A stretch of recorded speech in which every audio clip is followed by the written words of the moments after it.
Nahanap ko lang po yung talata, ha, sandali. Kang nakasulat na ang patawarin ni Mamá, Sir. porque era un viaje de mujeres. Podrías haber ido O, tú con Ate Silvia. Edna, naririnig na ba ako, Ate Edna? Apa. O, nakamute kasi ako kanina, hindi ko ma-unmute. Ito yung talata, kapatid. Hello, naririnig ba ako ni Jonathan? Apa. Opo, narinig ka loud and clear. Okay, ganito. Salamat, Pastor Jonathan. Nagtanong ka kung ano ang kapangyarihan namin, authority. Ang kapangyarihan namin ay hindi kami nagkakasala. May kapangyarihan kami sa gawa ng kasalanan. Yan ang power namin. So ang lahat na mga tao nagkakasala. Pero sabi ng Panginoon sa amin, sa 2 Corinthians 5, pakibasa Ate Edna, 2 Corinthians 5, mabigat po ang responsibility namin. Kasi 98%, according ito sa statistics ng langit, 98% ng mga Kristiyano ay nagkakasala. Kaya sabi ng langit, kailangan ninyo silang kayo ang maging representative nila. Hindi ko kayo binuong ROG para sa mga matuwid, kundi sa mga nagkakasala. Kaya sinugo kami sa panahon ninyo, sapagkat ang maling katuwiran ay magiging alipin ng kasalanan. So sa John 20, pakibasa Ate Edna, ito yung hinahanap mo, John 20, simulan mo na sa 21.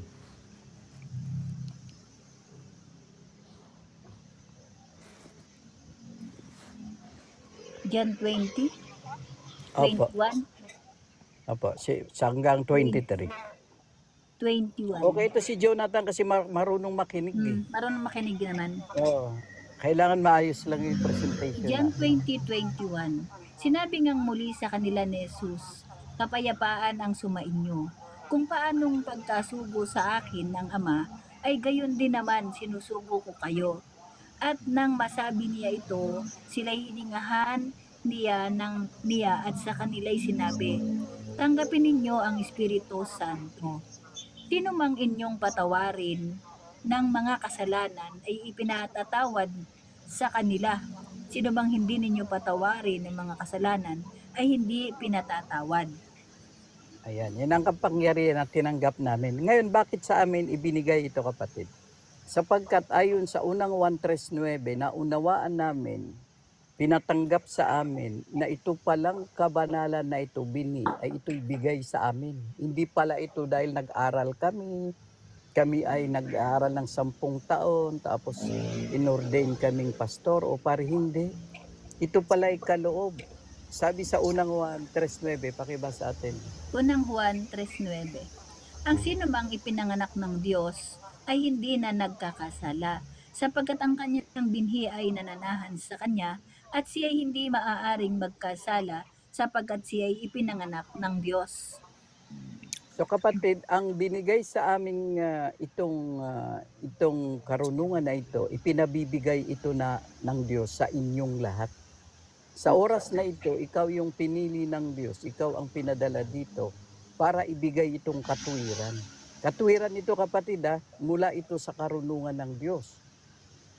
Sa amin ibinigay ang malalim na karunungan para ibigay itong katuwiran na ito. Pantao ang katuwiran, sa Diyos naman ang karunungan.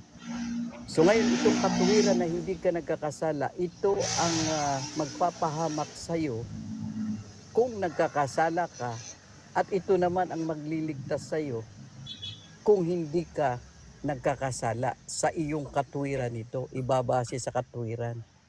Kaya itong hindi ako nagkakasala, para sa lahat ng tao ito.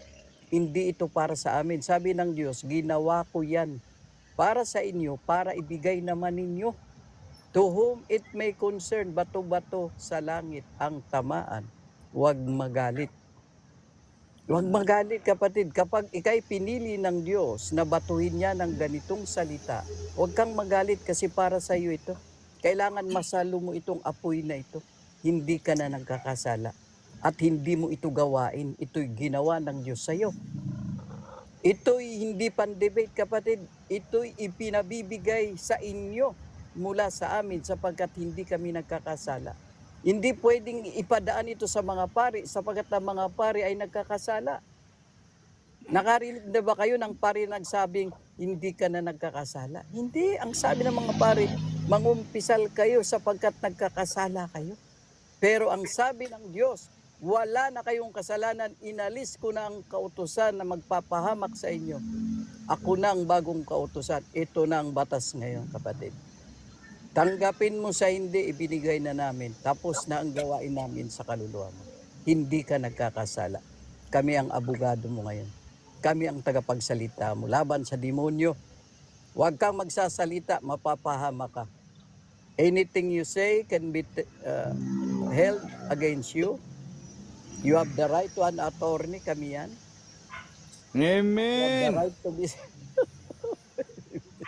Hallelujah. Tinatanggap mo ba yun, delay Jonathan? Hindi ka na Wala nang pinagkakasala delay. dito? Sige, bibigay ko na sa mga kapatid ko. Hindi ko tanggap yun. Ano, pwede na ako magpaliwanag? Ba, Sige po, sige, magpaliwanag Sige. ka. So, paliwanag na ko kasi video sa akin. Bigyan natin, bibigyan ka namin ng ano. Sandali ilang ha, minuto lang. kapatid. Ilang May Sa sasabihin akin, ako aral kay naman to, sa aral ng Katoliko. Oo, Yung sa inyo, may sasabihin aral ako yan. kay Esther. Sige. May sabihin lang ako kay Esther. Sandali lang. Sabihin lang daw si Pastor kay Esther ha. Sandali lang ha. Sandali. Importante Esther, lang. nandiyan ka ba? Baka busy pa. Sige, ikaw na. Busy pa O siya. sige, bibigyan ka namin ng 3 minutes magpahayag ka ha. O sige, di, ano naman to, explain. Sige. Sige na, Brother Jonathan, ikaw na. Ito naman ay, 9:27. ayon sa inyo, o sige. Yung aral nyo naman yun, yung sa akin naman, aral ng Catholic Church, no? So, sino ba yung may authority? Ito, maganda yung topic natin ngayon. So, sino ba yung may authority talaga magpapatawad ng mga kasalanan? No? Hindi lang basbas, hindi pasto. Dapat ang Diyos talagang pumipili nito mula sa Old Testament hanggang New Testament. No? So, dito, ang Diyos ang pinagmulan. Magbabasa tayo dito sa Marcos 2 verse 7. Sino ang makapagpatawad ng mga kasalanan kundi ang Diyos lamang? Tama na yun. Sa awit 10 verse 3, 103 hanggang verse 3, siya ang nagpapatawad ng lahat mong kasalanan. Ibig sabihin, ang Diyos ang pinagmulan ng wala ng iba. No? Hindi pari, hindi kung sino-sino, kundi ang pari ay instrumental cause of salvation lang yan. Pero ang Diyos ay siya ay principal cause of salvation. No? So, ang Diyos talaga ang siyang nagpapatawad. No? Wala nang ibang pinagmulan ng kapatawaran kundi ang Diyos. Ngunit pinili ng Diyos na ipadaan ito sa mga taong kanyang hinirang. Ibig sabihin, pumili ang Diyos para sa kanyang bayan. No? So ano yun? Kapangyarihan na ibinigay ni Isus sa mga apostol. Una, sa mga apostol. No? So sa Juan 20 verse 21 hanggang 23, kung papaanong isinugo ako ng Ama, gayon din naman isinugo ko kayo. Tanggapin ninyo ang Espiritu Santo. Kung ang kininuman ng iyong patawarin ng mga kasalanan, sila'y pinatawad na. Kung ang sino man ang hindi ninyo patawarin, sila ay hindi nga pinapatawad. Ibig sabihin, dito ipinasa ni Kristo ang kanyang kapangyarihan magpapatawad sa mga apostol. So, take note ha, mga apostol. So, magpapatuloy sa iglesia. Ito ay nagpapatuloy sa kanyang iglesia. Ang mga apostol ay unang pari o obispo. O mga kakuya, tandaan po natin ang mga obispo ay mga pari. Sa 2 Corinto 5 verse 18, ipinagkaloob sa amin ang ministeryo na pinagkakasundo. No?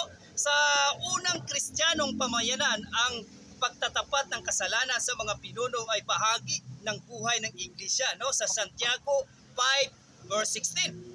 Ibig sabihin, sa tradisyong Katoliko, sa Ortodokso, dito nakaugat ang sakramento ng kumpisal. Kanina ko pa sinasabi ito, may sakramento kaming kumpisal. Confession of Reconciliation, no? Sa Santiago, ano daw? Santiago 5 verse 16. No? So, dito lamang ang tunay na pagpapatawad. Ipinagkaloob ni Kristo ang ministeryo ng pagkapatawaran ng kanyang apostol sa kanilang kahalilin. Kumari, mga obispo, pari, upang may iparating ang kapatawaran ng Diyos sa pamagitan ng sakramento at pagkakasundo. Excuse me. Dito may authority to forgive sins, no? Diyos ang pinagmulan. Ipinasa ni Isus sa mga apostol at ipagpatuloy ng iglesia. So, may mababasa ba sa Katekism ng Catholic Church? Ito ay talagang daluyan ng pananampalatayang Kristiyano, Katoliko, kung tugma ba yung ipinaliwanag ko sa inyo ngayon o tugma ba sa aral ng Katoliko? Okay, finish. Tapos na, mamaya na lang ulit. Meron ako itatatanungan sa yung isa ha. Finish. Kasi ganito, may katanungan ako sa'yo. Kasi kanina, narinig ko yung pahayag mo, isa lang ang narinig ko. Pagkarinig Bilis ko na yun? nito, Tapos na? teka, tapos na ang 3 minutes. At Ngayon, ang sandali bilis lang pala. ha. Mamaya, bibigyan ulit kita mamaya. Sige, sige, Bibigyan sige, ulit sige, kita sige. mamaya ng 3 minutes. Ito Ikaw lang yung muna. tanong ko. Kasi Hindi, ganito ikaw ang muna. nangyari. Nung Pahayag nagsalita muna ka, bigla ka na nagsalita ng napakabilis. Isa lang ang naintindihan ko dito sa sinabi mo eh. Ito ha. Sabi mo sa Marcos 2 verse 7. Ito napakalinaw. Ang sabi mo sa Marcos 2:7, ang Diyos lamang ang magpapatawad. Ngayon, ito, binasa ko yung Marcos 2:7.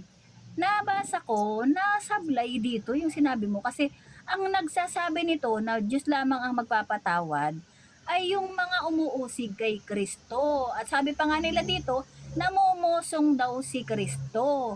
Sapagkat ang sabi dito nila dito, bakit nagpapatawad si Kristo ay samantalang ang Diyos lamang ang magpapatawad, sabi nila. Dahil hindi nila alam na Diyos si Kristo. Ito mga umuusig kay Kristo, bumabato kay Kristo. Ito yung nagsasabi nung sa sinabi mo kanina. Tapos, ang sabi mo, ang Diyos lang ang nagpapatawad. Ay pero, sa pari ka naman namumumpisal. Oh, sige, yun na lang yung tanong ko Sister, sa'yo. Yun lang ang Sister, nakikita di mo ko kasi sa ako mga pinapatapos. Hindi mo ako pinapatapos. Naputol yung ano ko. Naputol. Ay, hindi. Kanina mo pa sinabi. Hindi, naputol kasi. May duktong kasi Nag-stand yan. si Jonathan. May duktong. Wag nating siraan Oh, sige. yung paniniwala niya. tama yun, Nag-stand tama rin yun. tayo. Ay, Tanungin na ayun, lang ano, natin. So may tanong Salamat, ako, salamat, Jonathan. Ano, pwede ko ituloy? Jonathan, Jonathan, ganito ha. Ka muna Mamaya ng- Sandali lang, bago kayo Sabihin magtanong lang siguro. ako. Para mas Bibigyan ka maganda. na ng- Sasabihin lang ako sa latag ni Ah, Jonathan bigyan ulit kasi kita ng- para Tuloy ko na lang maliwanag. siguro, tuloy ko. Tama naman yung mga nilalatag niya sandali pero lang. may sasabihin lang ako. Sandali Hindi, lang. tuloy ko lang. Kung itutuloy mo, sandali lang ha. Nililinaw ko lang sa'yo ang pandarayang ginagawa mo sa iyong sarili. Hindi nga Ha? pandaraya yun Ito dahil kasi nga kalinaw-linaw naputol. na nakasulat May dito kung sino karugtong yun. nagsasalita doon sa sinabi mo na laban kay Kristo ito eh. Yung sinabi mo na yan. O, pag-aralan mo maigi ang mga pinagbababasa O, mo ano niyan. bang tanong mo Ito dito lang sa ang Marcos? narinig ko, naintindihan ko sa lahat ng sinabi Kasi mo kanina. naputol ito. Anong tanong mo sa Yun Marcos? Na, ngayon ko napatunayan na ikaw ay dinadaya mo pa lang iyong sarili. Hindi. O sige, tuloy Anong mo. tanong mo dito sa Marcos 2 verse Teka, 7? sandali. Hindi, may sasabihin lang ako kay Jonathan. Kasi Anong tama tanong mo dito naman. sa Marcos 2:7? Sabi mo, nandaya ako. Anong sa mo? Kasi naputol nga, hindi mo ako pinapatuloy. Ano? Babasahin ko yung O, sige, talata ha. anong tanong mo? Anong tanong mo? Hindi. Ipagpatuloy Hindi, pakinggan niya mo maigi. mamaya pero may Pakinggan mo maigi, sasabihin lang ako. Pakinggan mo Kasi- maigi ha, babasahin ko. Kasi sa oras eh. Para naiintindihan mo, babasahin ko na lang para maintindihan mo. At nang siya'y pumasok uli sa Kapernaum, pagkaraan ng ilang araw ay nahayag na siya'y nasa bahay. Si Jesus yun sabi, at maraming nagkatipon, pat hindi na magkasya kahit sa pintuan man, at sa kanila'y sinaysay niya ang salita. At sila'y nagsidating na may dalang isang lalaking lumpo sa kanya na usong ng 4. At nang hindi sila mga kalapit sa kaniya dahil sa karamihan ng kanilang binakbak ang bubungan ng kaniyang kanaroroonan at nang yaoy kanilang masira ay inihugos nila ang kinahigaan ng lumpo.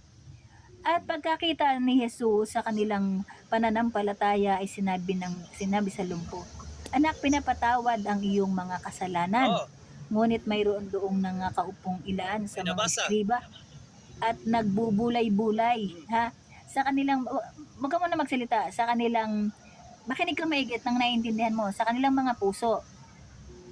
Bakit nagsasalita ang taong ito ng ganito? Siya ay namumusong. Sino ang makapagpapatawad sa mga kasalanan kundi isa ang Diyos lamang?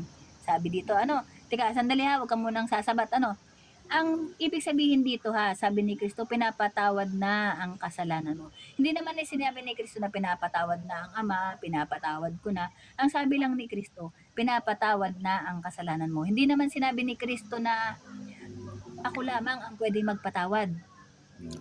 Ang Ama lamang ang pwedeng magpatawad. gets Ang ko sabi na. lang ni Kristo. Hindi, gets Teka, ko na. teka muna Hindi, gets ko na. Hindi mo pa ako gets. Gets ko na. Papakita ko sa iyo Hindi, gets Hindi ko mo na. pa ako gets. Ang ibig Huwag kong ka muna sabihin ba, magsalita. Hindi mo pa ako gets. Ipapaliwanag ko pa. Hindi pa ako tapos magpaliwanag. Ang sabi ni Kristo, pinapatawad na ang kasalanan mo. Sabi niya, Ngayon sabi ng mga kasi nga gumaling yung lalaki kasi pinatawad na ni Kristo ang kanyang mga kasalanan. Sabi ni Kristo, pinapatawad na ang kasalanan mo. Hindi na sinabi ni Kristo na ang Ama ang nagpatawad sa iyo, ang Diyos ang nagpatawad sa iyo, yung mga kinagalit mo ang nagpatawad sa iyo. Walang sinabi si Kristo. Sabi ng mga nakaupudong iskriba, nagagalit sila, namumusong ang taong ito. Wala daw karapatan si Kristo na magpatawad kasi hindi nila alam na Diyos si Kristo eh. Wala daw karapatan si Kristo na magpatawad sapagkat ang Diyos lamang daw ang nagpapatawad. Sabi ng mga iskriba yon ha, hindi si Kristo ang nagsabi noon. Itong mga iskribang ito, kung maaalala mo, sila yung mga naghahanap ng pagkakamali kay Kristo. Ngayon, kung sila ang nagsabi nito, hindi si Kristo ang nagsabi. Ngayon, kung hindi si Kristo ang nagsabi, tama naman, ang Diyos ang nagpapatawad. Kaso nga, kami mga Diyos. 'Di ba? At malinaw naman ang sinasabi sa talata, sabi dun sa John chapter 10 verse 34 to 35, ang mga dinatnan ng salita o sa ibang salin ay ang mga nag-iingat ng mensahe ay Diyos. Si Kristo ang nagsabi na hindi mga iskriba. Si Kristo mismo ang nagsabi, ay mga Diyos. Mga Diyos. At hindi daw pwedeng baliwalain ng kasulatan, sabi dun sa John 10:35. O doon ibig sabihin, si Kristo na nagsabi na kami mga Diyos. Ang sabi doon sa talatang binasa mo, ang Diyos lang ang magpapatawad. So kami magpapatawad din. Ngayon, ikaw, ang pinapakinggan mo yung mga iskriba na umuusig, naghahanap ng pagkakamali dito kay Kristo. Tapos kaya ngayon, ang sabi ko sa'yo, ang ibig kong sabihin, ikaw, taliwas ang unawa mo. Yun lamang ha, wag ka nang humirit kasi mali lang naman doon sa nakasulat na ikaw ay taliwas ang iyong unawa dito sa talata. Kaya magtanong ka na ng iba. Wag mo nang kontrahin ang sinabi ko ha. Magsalita ka na lang ng iba, magpahayag ka na lang ng iba. Sabi mo hindi si Kristo nagsabi. Iakyat mo na sa verse 5. Basahin mo sa verse 5. Sis, basahin mo sa verse 5. Sinasabi ko yung totoo. Ha? Basahin mo sa verse 5. Akyat mo lang. Kitang-kita ko ang pagkahilin lang mo sa sarili mo dito. Kaya ibang topic na ang sabihin mo ha. Malinaw ang sinabi ko. Hindi, akyat mo sa verse 5. Akyat mo sa verse 5. Sinabi ko na, binasa ko na kanina. Huwag ka nang humirit pa. Tubig na kasi sa kanya. Dapat kasi brother, nagbibigay ka ng talata. Yung binibitawan mong salita, natutugma dun sa talata na binibigay mo. Unawain mong maigi. Pag ikay magbabasa, unawain mong maigi. Sa bagay, tika. Hindi talaga siya makakaunawa sapagkat hindi pa naman siya nakatanggap ng banal na espiritu. Bakit Kaya ang nalaglag payo ko siya? sa'yo, kapatid ha. Ang payo ko sa'yo, Nalaglag kapatid. siya. Tumanggap ka muna. Makipag-isa ka muna kay Kristo. Hindi yung binyag. Alam ko yung binyag, yung dinalagyan ka ng tubig dun sa noo. Yan ang binyag, hindi yan ang bautismo na tinutukoy doon sa Bible. Ikaw ay alam ko yan. Ang binyag na tinutukoy mo ay ang ikaw ay nung maliit ka pa, nilagyan ka ng tubig nitong pare. Bakit nawala si Jonathan? Bakit nawala si Jonathan? Kaya wala pa sa iyo banal. Sandali mo na Edna. Bakit nawala si Jonathan? Ibinaba ko na. Hindi yan makikinig. Wala pang banal na espiritu dyan. Hindi sis, pakyatin niya siya kasi hindi pa tapos. Pakyatin niya. Sige. Pakyatin natin Edna. Relax ka lang Edna. Bigyan natin. Pero wag mo nang kukontrahin yung binasa ko banal na kanina ha. espiritu, bigyan natin. Yung pinaliwanag ko kanina, wag mo nang kukunaang ipaliwanag mo. Wag mo nang kontrahin yun. Ibababa kita pagka pinontra mo ulit yun. Maliwanag na po. Maliwanag na. Okay, sandali mo na. May sasabihin daw si Pastor doon kay Esther. Esther, nandiyan ka na ba? Papa. Ayan o, si sister o, nandiyan o. Esther, nandiyan ka na ba? Nakikinig ka na ba? Ginagawa ko. Nakamute siya, Kung nakamute wala siya. pa, busy pa, may sasabihin si Brother Ricardo kanina. Relax lang muna, Ted na. Relax ka lang. Relax lang po ako. Relax. Okay Ano yung naman sinasabi mo, Brother Rick? Okay naman ang sinasabi na kahit ang Diyos ang nagpapatawad, na okay naman sinasabi niya na dinaan din sa tao, pwede rin nga idaan sa tao. Kaya lang, ang tanong ko, kung ang mga pari niyo nagpapatawad ng mga kasalanan ng mga tao, bakit wala pa akong narinig sa mga membro ninyo na hindi nagkakasala kung napatawad na sila ng mga kaparian niyo? Kasi Ayan, nasa magandang kanila tanong. naman pala yung kapangyarihan para magpatawad. Okay. Bakit Sige, pakisagot, tayo, hindi Jonathan. mo masasabi-sabi Okay na, na Brother Rick. hindi So, na ang kayo tanong ni nagpapasala? Brother Rick, Oo. kung may kapangyarihan ang pari ninyo sa pamagitan ng mga pari ay nakakapagpatawad, bakit ikaw, Jonathan, ay nagkakasala pa rin? Pakisagot, Jonathan.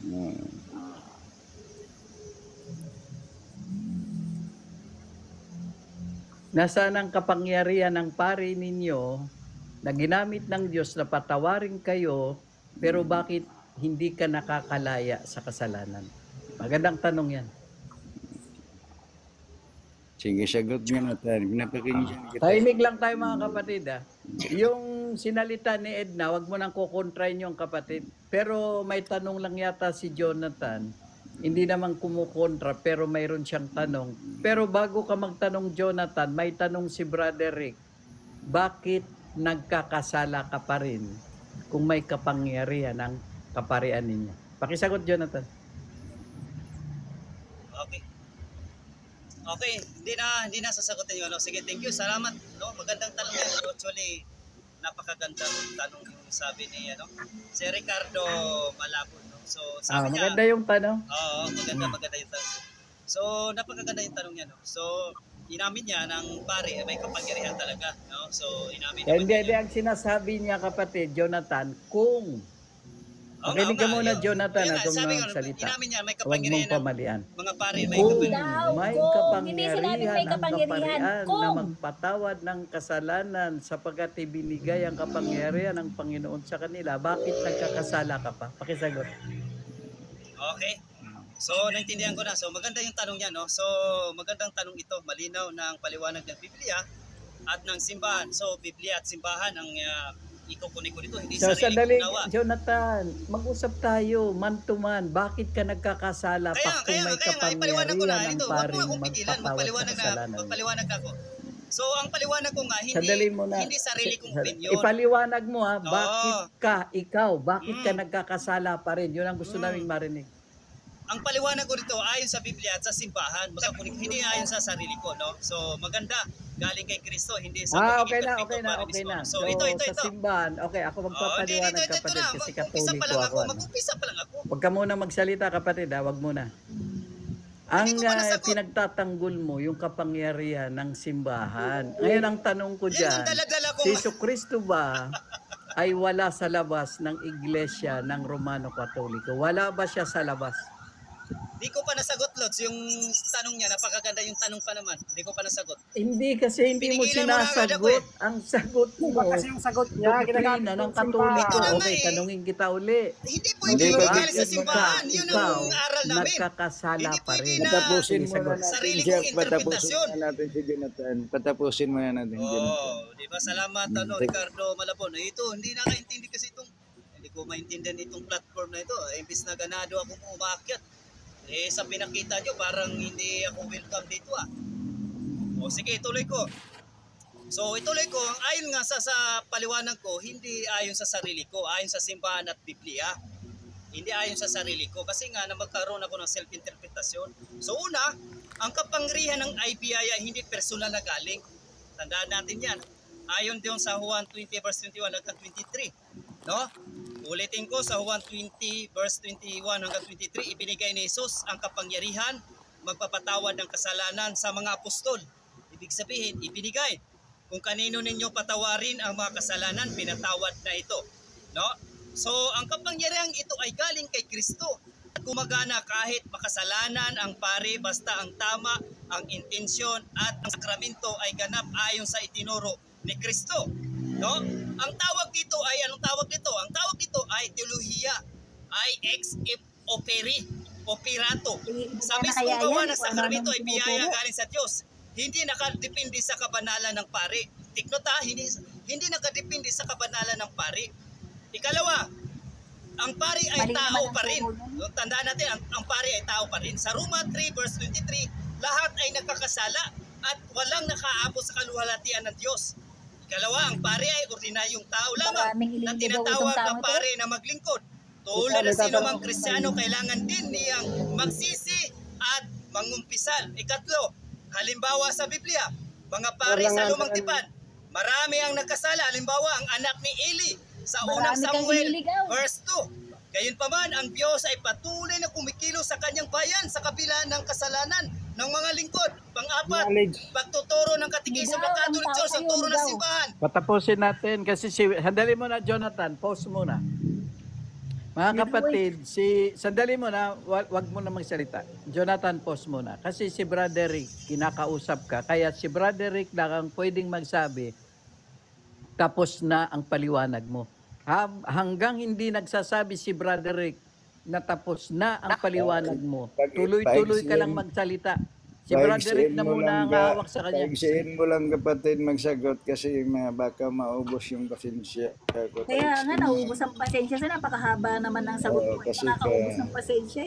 Kasi puro mali eh. Paigsiin mo lang para malinaw sa mga tao. Paikliin mo lang. Kasi Pag sobrang haba kasi parang hindi na yan totoo. pipighati ang Diyos ang Sige na, kalooban patuloy kapatid, pero ng mga medyo paigsi. pahayag Sige, mo. tuloy natin. Bayan na kayo mag-react, Ito ay turo naman ng Biblia at simbahan. Hindi ko Hindi self-interpretasyon simbahan, ito. hindi Biblia ang Kasi nagturo, simbahan. dito na turo ng simbahan, papasok na ako. Hindi pa nga ako nagtukukot ng turo ng simbahan. Ayon sa Catechism ng Catholic Church, paragraph 1550, 1550. No, anong sabi ng turo ng Catholic Church sa aming doktrina? Lalo na pag CCC ang pag-usapan. Anong sabi? 1550, paragraph. Ang kasamaan o pagkukulang ng mga pari ay hindi nakahadlang sa bisa ng sakramento sapagkat si Kristo mismo ang kumikilos. Ayon naman sa CCC 1465. No? Sa sakramento ng pagkasundo, ang pari ay instrumento lamang. Ang Diyos ang nagpapatawad. So, ibig sabihin, ang pari ay nanatiling makasalanang tao na nangailangan din ng awa ng Diyos. Ngunit, ang kapangyarihan na magbibigay ng sakramento ay hindi galing sa kanyang personal na kabanalan, kundi sa mismong kapangyarihan ni Kristo. So, yan lang po. So, napagaganda yung paliwanag natin, no? So, ano bang tanong nyo rito? May tanong ako sa Sandali mo na, Jonathan. Roger, pasensya na, Roger. Kasi si Ricardo kasi ang nagtanong. Patapusin natin si Ricardo. Sige, Ricardo, anong sunod mong Parang tanong? maganda naman Ikaw yung na nga plan mo. magtanong. Kaya lang, parang umikot-ikot lang tayo na parang walang malinaw na sagot, no? Kasi sa amin mga Roji, bago pa lang kami. Pero dahil may Ricardo, nandiyan ka ba? kapangyarihan kami Saluhin ko na kung magpapatawad busy ng ka po. kasalanan ng mga tao, tingnan mo maraming ROG ngayon ang nagtestimony Ricardo. na sila nagkakasala. Samantala sa inyo, wala pa akong narinig. No? Kuya Ricardo. May nagsasalita na si Ricardo, baka may Salita pa. problema yung audio mo, may. Oo. Nagsasalita sige po, na baba si po Brother ako. Rick. Pero sa Akyat ako inyo, ulit. Di ko kapatid, Sige. naririnig. matagal na ako sa mga platform ng Katoliko. Wala Ano yung pang tanong mo, umamin kapatid? na Anong tanong mo? nagkakasala. Hindi, wala pa akong narinig nga na nagpapatunay na may kapangyarihan yung mga kaparian nyo na magpapatawad ng kasalanan. Kasi lahat pa rin kayo nagkakasala, pare-pare. Ibig sabihin ang kapangyarihan nandito sa ROG ngayon. Kasi lahat na pinatawad namin ngayon, aminado, hindi nagkakasala. May buhay kami na patotoo. Sa inyo, puwan lang, kuro-kuro lang. No? Kasi walang umamin sa inyo na hindi kayo nagkakasala. Samantalang century, na kayo, 1,000 years na kayo nag-exist. No? Pero lahat ng membro na tinuruan nyo, nagkakasala pa rin. Ibig sabihin ang kaparian nyo, hindi rin pala nagpapatawad, nagkukulang sila kasi hindi nila napatawad ang mga kasalanan ng mga membro nila at pati sila din. So ang kapangyarihan ngayon nandito sa ROG. Kasi sa maigsi lang ng panahon ng aming pangangaral, maraming tao ngayon nag-testimony na hindi na sila nagkakasala. So totally na-erase yung kasalanan nila. Ibig sabihin may kakulangan ng aral niya. At ang kakulangan ngayon nandito sa ROG. Kasi maraming ROG ngayon ang hindi nagkakasala. Samantala sa inyo, Saan libo-libo mababasa ng tao ROC na. na hindi na nagkakasala? Saan Sandali, mababasa sa kapatid, Biblia? sandali mo Wala na, pa Jonathan. kaming naririnig Tatapusin na natin si Ricardo. Ano? sa salita sa inyo na pinatawad ng kasalanan niyo. at hindi na kayo nagkakasala. Yun lang.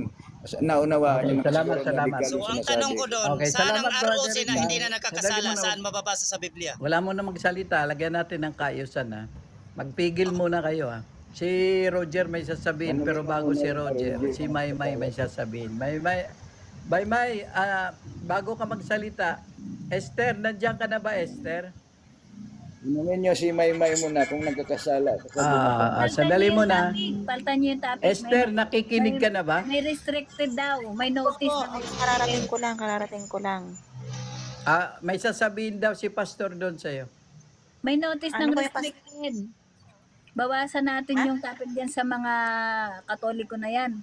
Gawa ng Ano yung sasabihin ni Pastor doon? Pastor Don, sandali atin na. Pastor Don, anong sasabihin mo daw? Wala po ako kanina. Umalis. Tapusin mo muna yan. Kung ano nga yung topic, medyo bawasan natin yung ibang ano. Gawa ng may notice na restricted dito. Ewan ko sino nagre-report. Bakit ba? Yung Ganyan mga- na nangyari sa akin, Ate Edna, nung isang araw. Restricted din na sa akin, in-out ko muna kasi na-restrict. Ewan ko Ano ba't ba yung Sa gano'n. akin din eh, 4 days ako Dapat na-restrict eh. 4 days din sa akin. Kababalik ko lang ngayon. Ganito. Na-restrict kayo kasi... Mamaya na daw yung kay Pastor Don. Dali, Lady dali. Mai, meron ka bang sasabihin bago si Roger? I-explain ko muna yung restriction. No? Bakit kayo nagre-restriction? Kasi yung mga salita nyo, hindi pwedeng sabihin namatay, pinatay. Mga words na yan bawal. Sinabi pa. Kaya dapat malaman nyo. Kaya sa English, ginagamit sa ibang platform, they say unalive. Gandahan natin yung mga Pinapaslang. words. Kaya palaging sinasabi ko napaslang. Gandahan natin ng Diba? mga words na ilalabas natin. Oo. Wag Kasi, yung mga- kasi once you say yung words na yan, automatic mag-red flag yan sa TikTok. Kaya pala nung Kasi nag-live ibig ako sa rally, ganun nangyayari sa akin. Restrict ako. Kaya di bawal yung mga ingat salita ka sa niya doon. pagsasalita mo. Ay, baka kasi comment din. Sa Okay. comment. Sige na. Salamat, Pastor Don. Mai, may sasabihin ka ba? Meron po. Kuya Jonathan, kumusta po? Si Lady May po ito. Okay lang po ako, madam. Wait lang po. Katapos si Maymay, si Roger Si Roger may sasabihin. Kaya na muna, Daddy. May gagawin lang ako. Roger, mayroon ka bang itatanong kay Jonathan? May tatanong ako sa kanya. Ikaw ba brother, ikaw ba brother ay nangangaral ng salita ng Diyos? Yes po, may pangarap ko ngayon, salita ng Diyos. Sabi ko nga kayo, bago ako na-entrada, ayon sa Biblia, turo na aming simbahan. Nangangaral ka. Ito yung tanong ko sa iyo. Paano mo, ito yung tanong ko sa iyo, nagkakasala ka ba? Yes po, 100% nakasala pa rin ako. Ngayon, ito ang tanong ko, paano mo maituturo sa akin kung madadala mo ako sa pananampalataya mo na mismo ikaw ay hindi pa nakakaalis sa kasalanan? Anong aral ang maituturo mo sa akin na perfection tulad ng ginagawa Galing. ito? Galing ng tanong. Wala mo na magsasalita. Roger, Anong pakiulit? tuldukan mo yung tanong mo. Pakiulit yung pagkatapos tanong pa, bago- dandaan lang tanong mo kasi hindi ko maingay kasi dito. Di ba sabi mo, nangangaral ka ng salita ng Diyos. Ngayon, paano mo ko mapapaniwala o madadala sa iyong aral na mismo ikaw hindi nakakalaya dahil ikaw yung nagkakasala? Dahil ang pagpaniniwala ko, pag si Kristo yung pundasyon mo, unang-una, hindi nagkakasala. Dapat ang tagapangaral ni Kristo, hindi rin niya nagkakasala. Ito, paliwanag ko sa iyo. Paano mo madadala kay Kristo kung ikaw mismo ay hindi nakalaya? Pwede na ako, Okay, sagot, Jonathan. pwede na ako magsagot. Sasagot na ako? O, sige. So, dito, ginagamit ng Diyos ang di perfecto. Tandaan po natin ha. Magagamit ako ng Bible verse. Ginagamit ng Diyos ang di perfecto. Sa San Pedro, magkot ako ng mga ilang apostol. San Pedro, 3 beses na tinatawag ni Jesus sa Lucas 22 verse 61. Pero siya ay Lucas Teka, ano 22 nga? verse Lucas? 61. Lucas ano? 22 verse 61. Lucas 22, verse Pero siya ay verse naging unang pinuno ng simbahan. Teka, Lucas Ikalawa, ano? Teka muna, ikalawa sandali, si Lucas. San Pablo, dating taga-usik ng mga Kristiyano, Gawaan 9. Pero naging dakilang apostol ng mga hintil. Ang mahalaga ay yung pagsisisi at pagbabalik, hindi yung sino yung nangaral sa'yo, kahit makasalanan yan, kung i-interpret mo. Kung Ang tugma tanong yung sa ano mo. di ba may talata ka ng binitawan? Ang tanong ko sa iyo, si Apostol Pablo ba at saka yung mga alagad na sinasabi mo sa ngayon, ligtas na ba sila o hindi? Yes, ligtas na. Nasaan sila sa langit. Ang tanong Sila ko na sa mga iyo, santo na. nagkasala ba yon nung nagkasala pa ba sila kaya sila naligtas o hindi? Nagkasala sila ng una, kaya nga sabi ko, may pagsisisi, pagbabalik Kaya loob. ito nga yung tanong ko. Ang tanong mo Di ka kasi, sabi- bakit May mga- bakit kita akayin kung ako nagkasala? Kaya sinagsample ko sa iyo si San Pedro at si San Pablo. Nangaral sila kahit sila ay makasalanan.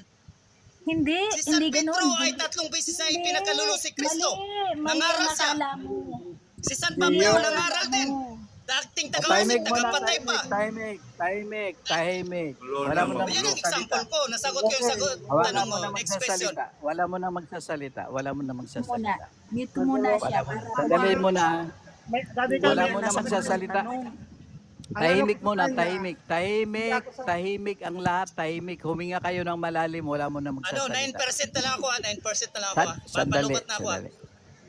Okay. 9% Tahimik na lang mo ako na, mga sa, kapatid, baka mamaya mano kayo sa akin. Okay, Oo, Jonathan. tahimik makinig ka. Okay, makinig muna kayo ha. Nakinig muna, tahimik muna ang lahat kasi may mga nakikinig sa baba. Ako nakikinig ayoko na magulo ang usapan. Ngayon, may conclusion si Roger sa sagot mo. Roger, sige, sabihin mo na yung conclusion mo. Ito ang conclusion ko. Di ba ito ang conclusion ko. Ito kasi yung ito yung conclusion ko na about sa faith kasi sa pananampalataya. Dun sa kay Apostol Pablo, yung mga nabanggit mong talata about dun sa mga apostol, totoo yun nung una. Pero ngayon sa panahon natin ngayon, dahil banal na espiritu na yung tagapagturo, dahil ikaw nasa sinauna ka pang ngayon, nandito na tayo sa kapanahon ng banal na espiritu nagtuturo sa atin ngayon.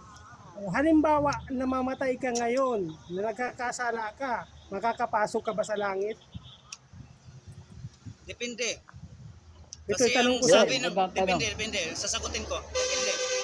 Ang turo ng simbahan katoliko, may 2 uri ng tatlo. Sabihin ko na lang 3. Grave sin, mortal sin, and yung mababang kasalanan, venial sin. Okay na. Nasagot na. Okay na. Nasagot na. Meron akong Okay, tahimik. tahimik muna, tahimik. Meron na po akong sasabihin. Sandali lang po. Sandali muna. Attend na bago ka magsalita, no? Tahimik muna lahat, tahimik. Okay, attend na yung sasabihin mo. Hindi po ito tanong hindi po ito tanong. Sasabihin ko lang po Sige. lilinawin ko Sige. lang po yung sinabi ni Jonathan. Sige. Ito pong si Pablo, si Pedro, yung mga apostol na yan, nung sila po ay nagkakasala pa, hindi po sila pinapangaral ni Kristo. Pero po nung sila ay nakatanggap na ng banal na espiritu, nasa biyaya na sila, hindi na po sila nagkakasala, mga anak na po sila ng Diyos noon. Hindi na Ang sila ganda. nagkakasala. Kaya kung mangaral sila ng kaligtasan, ay pwede na dahil sila po yung ligtas na nung panahon na sila yung nangangaral. Lilinawin ko lang yun. Ngayon, kung yung itong mga pare na tinutukoy niya ay nagkakasala pa, ay hindi sila katulad ng mga apostol na nung nangangaral ang mga apostol ay hindi na sila nagkakasala. Ang sabi niya kasi kanina, yung pwede daw mangaral yung mga nagkakasala pa, katulad daw nila Pablo at ng mga apostol, ngayon ay mali. Gawa ng ang mga apostol ay hindi na nagkakasala nung panahong sila ay nangangaral. Okay. Yun po yung nilinaw ko lang. Sandali. Patapusin natin, kapatid. Nilinaw ko lang ha. Huwag mo nang kontrahin sapagkat nakasulat yun. Pwede kong patunayan sa'yo na yung mga apostol hindi na nagkakasala nung panahong sila'y nangangaral. Hindi pwedeng mangaral ang mga taong nagkakasala pa sapagkat ang mga nagkakasala kapag nangaral, dadalhin lang nila yun sa pagkakasala yung mga inaaralan nila. Yun. Ha? Okay, okay. Salamat atid na, mga kapatid. Magbigay ako ng At magbigay ako ingat, ng mga sandali, apostol ng Jonathan. kasala. Sandali, wala pa Magbigay akong ako ng Bible paintulot, verse. Jonathan. Wala pa akong paintulot, Jonathan. Sandali Magbigay lang. ako Kasi ng may Bible verse. nakikinig Yun sa yung atin. ano na lang ako dun sa 7% na lang ako Sandali muna kapatid, sandali. Kasi nakikinig ang TikTok, nakikinig ang Diyos. Ayaw niya ng magulong usapan. Ngayon, ako, may tanong ako sa iyo. Doon muna Ang tayo mga sa banal doon ba? muna tayo sa paliwanag na sabi Sandali, niya wala daw mga apostol na kasala. Magbigay ako ng mga sandali, ilang Bible mamaya verse, mga apostol na kasala. Teka muna. Sandali kapatid, sandali kapatid, sandali. Ang tanong ko, ang sagutin mo, yung mga banal ba, dadaan pa sa purgatorio yon o hindi na, diretso na sa Diyos yun? Pag sinabing banal, nasa langit na yun, Lods. Kaya nga, holy So, na eh. hindi na dadaan sa purgatorio. Pag sinabing banal, nasa langit na po yun. Next question. Sagutin mo ako, hindi na ba sila dadaan sa purgatorio? Hindi na dadaan sa pag sinabing banal. Ayun, Diretso na ayun. sa So, ikaw diretso ba, na sa kapatid, langit. kung Kasi mamatay holy yung ka- sinabi mo eh. Holy. Okay na. Pag sinabi mong holy, diretso sa tahimik, langit yun. tahimik, Pag sinabi mong holy. tahimik. Mag-example ako, sino Tahimik. yung banal na makapasok agad sa langit? Akala ko may 7 minutes ka na lang. Ay, ba't binatagalan mo ang sagot? Hindi, Bilisan mo 6% lang. na lang, 6%. Sandali muna, sandali. Ano ba Sandali. itong platform na ito? Naguguluhan ako Sandali sa muna, iyo. Jonathan. Di ba, bisita Preno ako, ka, dapat preno. ako yung Preno. try nyo kaya papasok sa Preno. platform namin para mas maganda. Sandali. Wala Saan yung akong platform interes. niyo? Kapayapaan. Sandali. Wala mo na Uy, magsasalita. litra. Jonathan. Itos butom. Yung mga banal, katulad namin, diretso na sa langit. Ikaw, kapatid, saka yung mga pari, dadaan ba sa purgatorio ang mga pari? Saka ikaw. Sige, tanong ko. Saan mababasa sa Biblia ng ROC Saan banal ba? na? Saan mababasa sa ROC ay banal na? Ay, nako. Saan mababasa? Sandali, ibaba muna kita. Saan Ibaba mababasa? muna kita kasi maingay. Okay, ang tanong ko kay Jonathan, kung ang mga pari ba at siya ay dadaan pa sa purgatorio, kasi inamin niya na tayong mga banal hindi na dadaan sa purgatorio. So ngayon, mahalaga sa akin, Jonathan, sagutin mo ito. Kaya kita binawa muna kasi hindi na